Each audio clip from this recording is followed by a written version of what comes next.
सुप्रभात बच्चों। जैसे कि मैं 6 क्लास में मैंने टेस्ट लिया था, तो वो बच्चे टेस्ट नहीं कर पाए थे। अब मैं जब भी मेरा टर्न है तो मैं अब 7th क्लास का टेस्ट लूँगी। तो जो क्वेश्चंस मैंने, क्योंकि बेसिक चीज़ें हैं सारी, तो 6 क्लास में जो है वही आप लोगों के लिए है। तो उसमें जो मैंने क्वेश्चंस लिखे थे वो सुन लीजिए। उसमें आपका था भाषा किसे कहते हैं। तो भाषा किसे कहते हैं सभी को पता होगा। भाषा वह माध्यम है जिसके द्वारा हम अपनी बातों को, अपने विचारों को सामने वाले के सामने रखते हैं। और कैसे रखते हैं?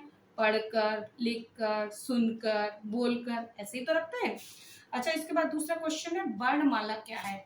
वर्णों की जो माला है, यानी कि वर्ण हमारे पास जो भी है, अ से लेकर कहाँ तक, ज्ञानी तक, ये हमारे हमारे वर्ण हैं। तो उनको व्यवस्थित क्रम में रखने को ही हम वर्णमाला कह देते हैं। अगला है स्पर्श व्यंजन की संख्या बताइए। स्पर्श व्यंजन मैं सभी लिखवा चुकी हूँ। स्पर्श व्यंजन की संख्या कितनी होती है? 25। ठीक। अगला है लिंग कितने प्रकार के होते हैं। लिंग 3 प्रकार के होते हैं। उसमें आपका क्या आ जाता है? पहले पुल्लिंग, स्त्रीलिंग, नपुंसकलिंग। ठीक। इसके बाद आ जाता है आपका क्वेश्चन है पुल्लिंग अकारांत वाले 5 शब्द लिखिए, यानी कि जिन शब्दों का अंत आ से हो। तो ये लिखा है ना, अकारांत यानी आ से अंत होने वाले 5 शब्द लिखिए। कौन से? पुल्लिंग। यानी पुल्लिंग क्या होता है? जो पुरुष जाति का बोध करवाए वो पुल्लिंग आ गए शब्द, और स्त्री जाति का बोध करवाए वो स्त्रीलिंग आ गए।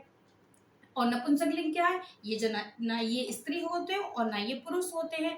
ये क्या होते हैं? ये निर्जीव होते हैं। जैसे कुर्सी है, बैग है, आपका कूलर है, बोर्ड है, ये सब चीज क्या है? निर्जीव है। इनमें जीवन नहीं है। जिसमें जीवन नहीं होता है वो आपके नपुंसकलिंग में आ जाते हैं। ठीक है। इसके बाद है अगला क्वेश्चन है का से मा तक बोले जाने वाले व्यंजन का नाम बताइए। तो का से मा तक बोले जाने वाले व्यंजन मैं आपको लिखवा चुकी हूँ। कौन से होते हैं? स्पर्श व्यंजन। इसके बाद संस्कृत में स्वर को किस नाम से जाना जाता है? यानी संस्कृत में स्वर को अच नाम से जाना जाता है। मैंने लिख के दिखाया था, अच नाम, अच। इसके बाद है नपुंसकलिंग शब्द फलम का द्विवचन व बहुवचन बताइए। और फलम क्या? फल मैंने कहा था नपुंसकलिंग शब्द वो होते हैं जिसमें जीवन नहीं होता है। तो इसके तीनों वचनों में हमें बताना है। तो एक वचन क्या हो गया? फलम, द्विवचन में फले, और बहुवचन में फलानी। यानी इसको हम और एग्जाम्पल दे सकते हैं।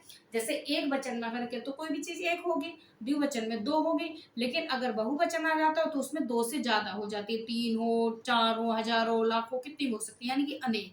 तो जैसे एक छात्र, द्विवचन में 2 छात्र, बहुवचन में अनेक छात्र। ठीक है। इसके बाद आ जाता है आपका वचन क्या है। वचन जैसे आपको मैंने अभी बताया, ये हिंदी में आपके 2 प्रकार के वचन होते हैं, एक वचन और बहुवचन, द्विवचन, सॉरी। लेकिन संस्कृत में 3 प्रकार के होते हैं, एक वचन, द्विवचन और बहुवचन। ठीक है। इतना आप लोग लर्न कर लिया और आपका टेस्ट होगा।